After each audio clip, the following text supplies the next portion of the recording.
Paz do Senhor para os irmãos amados. Vamos meditar um pouquinho na palavra do Senhor. Vamos para o livro do Provérbios, capítulo de número 24 e o versículo número 10. Diz assim: se te mostrares frouxo no dia da peleja ou no dia da angústia, a sua força será pequena. Repetindo: se te mostrares frouxo no dia da angústia, a tua força será pequena. Estamos vivendo hoje momentos de muita dificuldade. A igreja do Senhor também sofre as aflições, angústia, mas a palavra de Deus tem para o seu povo resposta em todos os momentos. E nós, como povo de Deus, como igreja do Senhor, temos a responsabilidade e, por que não dizer também, o grande prazer de estar ministrando e contribuindo para o engrandecimento do reino de Deus. Nós vivemos hoje momentos de muita apreensão, e a Bíblia aqui nos mostra que nós não podemos afrouxar o cinto, nós não podemos ser fracos. Mesmo que venham as aflições, precisamos estar fortalecidos no Senhor e nos mostrarmos fortes.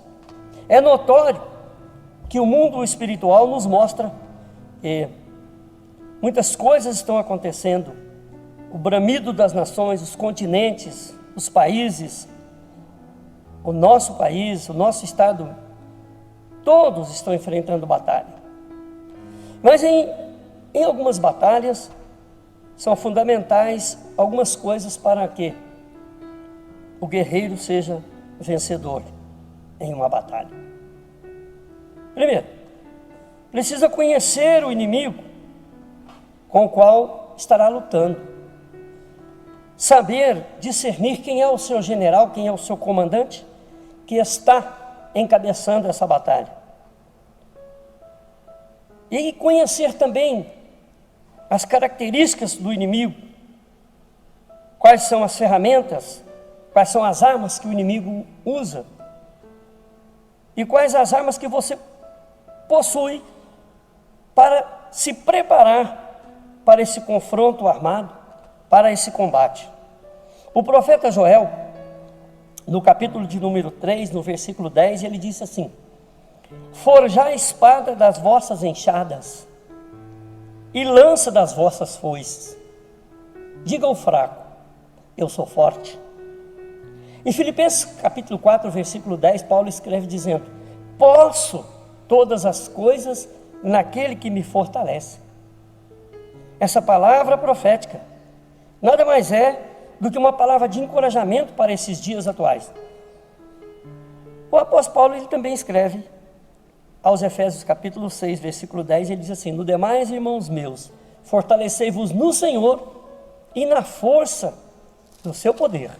Fortalecer no Senhor.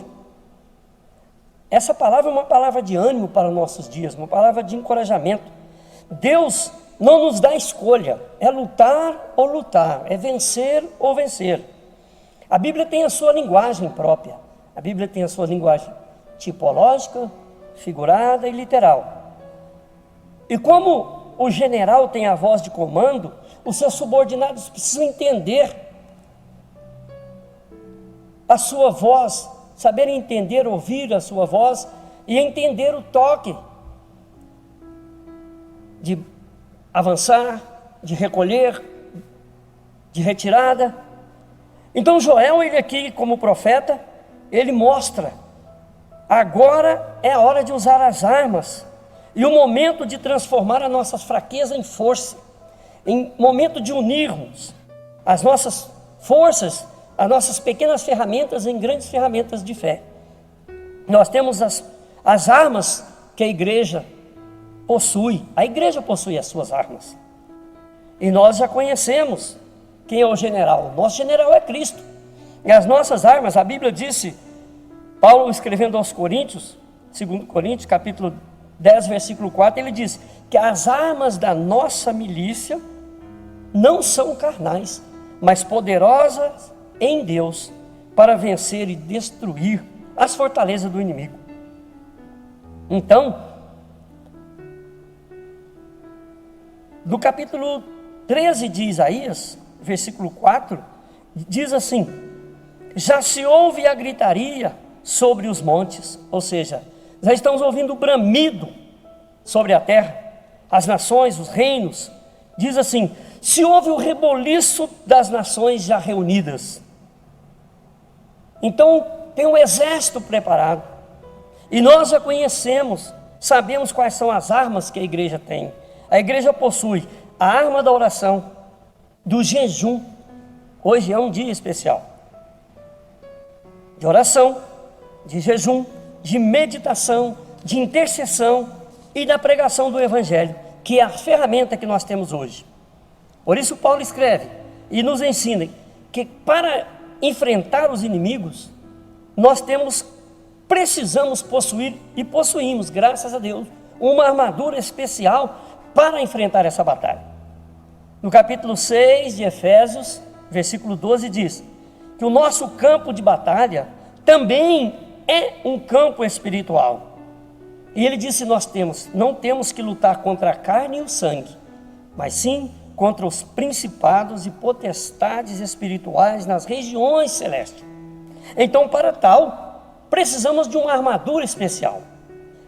E a armadura de Deus, ela é uma armadura, mas com vários implementos. Para cobrir os lombos, diz assim que nós estamos cingir os lombos da verdade e a couraça da justiça. Os nossos pés preparados com a pregação do Evangelho da paz. À nossa frente, o escudo da fé, com o qual podemos enfrentar todas as flechas inflamadas do maligno. À cabeça, o capacete da salvação. E à nossa mão, a espada do Espírito, que é a palavra de Deus. Meus amados, em Números capítulo 13, nós vimos o exemplo de como o Senhor em todo o tempo encorajou os seus soldados, mas nunca foi fácil, as batalhas sempre foram renhidas. E nós encontramos no capítulo 12, que entre os 12 espias que Moisés mandou para espiar a cidade, a terra de Canaã, apenas 2 heróis se destacaram. Eram 12, mas 10 homens mostraram-se fracos. Então, apenas Josué e Caleb se mostraram fortes e resistiram e trouxeram a mensagem positiva. Nós estamos nesses dias precisando de homens que entregam a mensagem positiva. E aqueles 10 homens trouxeram a seguinte mensagem: nós vimos ali na terra homens de grande estatura, vimos gigantes. Eles mostraram apenas os problemas. 3 coisas que aterrorizaram, que amedrontaram aqueles homens. Primeiro, eles disseram: a cidade é forte, são cidades fortes. O povo poderoso e as armas deles são poderosas. Bem atrás nós vimos que as nossas armas, ou a arma da nossa milícia, não é carnal, não são carnais as armas, mas poderosas em Cristo para vencer as fortalezas do inimigo. Então, se te mostrares fraco no dia da peleja, a sua força será pequena. Quais são os inimigos atuais? São peste, fome, doenças infecto-contagiosas, o medo. Nós estamos vendo hoje, esses dias, a quarentena para aqueles que estão infectados, aqueles que estão doentes, o isolamento social. Então, eles ficaram amedrontados com os gigantes daquela época. E existe um dito que: assim como tu te ver diante do teu inimigo, assim o teu inimigo te verá. Eles se sentiram como gafanhotos diante dos inimigos. Então os inimigos iriam mesmo pisoteá-los. Cada pessoa conhece o seu limite. É verdade que cada um enfrenta os seus dramas pessoais, os seus traumas, os seus conflitos. Mas por mais que sejam grandes as adversidades, nós jamais poderemos nos enfraquecer diante das lutas. Por mais desencorajador que seja a situação, meus irmãos, nós não podemos em momento nenhum desanimar, perder a fé, mas fazer com que a cada batalha, cada luta nos fortaleça cada dia. No demais, irmãos, fortalecei-vos no Senhor e na força do seu poder. Se te mostrares fraco no dia da peleja, a tua força será pequena. Cada um conhece o seu limite. Abraão conheceu o limite da tradição da família, mas ele saiu pela fé, foi vencedor. E Jacó, o limite de Jacó era a trapaça, era o engano. O limite de José era a prisão, o calabouço. Deus fez com que a tragédia na vida de José se transformasse em vitória. De escravo no Egito, ele passou a governador do Egito, se tornou no grande Zafenate Paneá. Deus tornou a vida de José, a tragédia de José, em vitória. O limite de Jefté era o preconceito, porque ele era filho de pai nobre, porém sua mãe era uma prostituta. E ele se tornou um grande juiz em Israel, e o seu nome consta lá em Hebreus 13 e 32, como na galeria dos heróis da fé. Eu digo que também o limite de Naamã era a lepra, que é um símbolo do pecado. Ele era capitão da Síria, porém leproso. Mas ele tomou um banho no rio Jordão e pela fé, pela obediência, ele venceu. O limite de Sansão era o hedonismo, a duplicidade. Durante o dia ele guerreava, pleiteava as guerras do Senhor, mas à noite ele atravessava o arraial dos filisteus e cometia pecados gravíssimos. O limite de Davi era o gigante. O limite de Daniel era a cova dos leões. Daqueles 3 moços na fornalha, o limite era a fornalha. Eu não sei qual é o seu limite, mas o único que não conheceu o limite, não conhece limite, é o Senhor Jesus. Parecia que a morte e a sepultura seriam o limite, mas a Bíblia diz que ao 3º dia, ele ressurgiu vitorioso, guerreou a guerra contra a morte.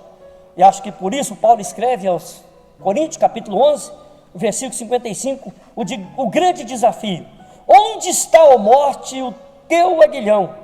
Onde está o inferno, a tua vitória? Mas graças a Deus nos dá a vitória por nosso Senhor e Salvador Jesus Cristo, que tragada foi a morte na vitória e na ressurreição de Jesus Cristo. Em uma batalha só pode existir um vencedor. Em Isaías capítulo 40, versículo 29 diz: o Senhor dá força ao cansado, ao que já não tem mais nenhum vigor.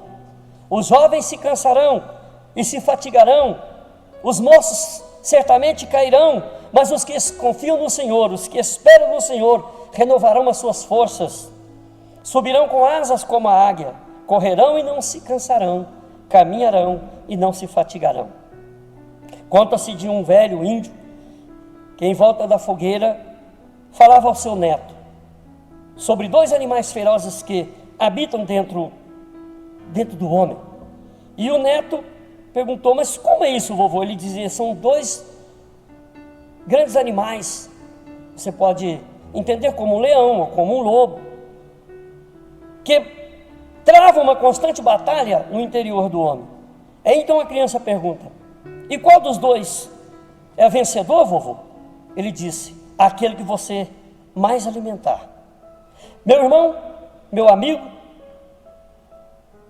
José fez da prisão o seu lugar de comunhão com Deus. José fez da prisão o seu lugar de revelação e do Egito o seu lugar de conquista. Se alguém te der um limão, por mais azedo que seja, acrescente água gelada, acrescente açúcar e faça uma deliciosa limonada.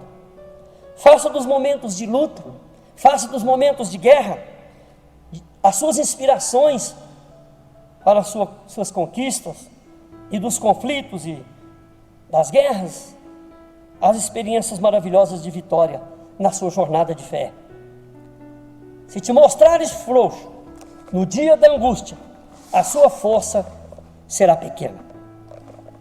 Que o Senhor Jesus nos ajude, que nós possamos cada dia nos fortalecer, como disse Paulo, cada dia mais nos fortalecer na fé, na força do poder do Senhor. Que a palavra de Deus seja o nosso manual de fé, a nossa vida esteja pautada na coragem, na fé, na obediência e no temor do Senhor. Que esses dias, que educadamente eles colocam o nome de quarentena para amenizar um pouco a nossa situação de estarmos confinados, que possamos meditar que o Senhor, em todos os seus momentos, Ele propõe para nós um tempo de reflexão, para nós buscarmos mais ao Senhor, para estarmos mais em oração, em mais comunhão uns com os outros, com a nossa família, com o nosso povo, e que nós possamos ter um tempo mais para estar orando e buscando a face do Senhor. Essa é a palavra que Deus colocou no meu coração para o povo de Deus nesta manhã. E quero orar a favor do nosso povo, dos enfermos, dos que estão sofrendo, dos que estão se sentindo fracos. Mas diga o fraco nessa manhã: eu sou forte. Diga: eu posso todas as coisas naquele que me fortalece.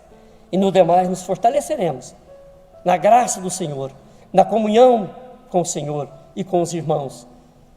Eu oro neste dia para que a sua palavra ache guarida em cada coração que ouviu e que prestou toda a atenção, e que essa palavra possa penetrar em cada coração, possa trazer frutos de bênção para a vida de cada um dos teus servos, dos teus filhos.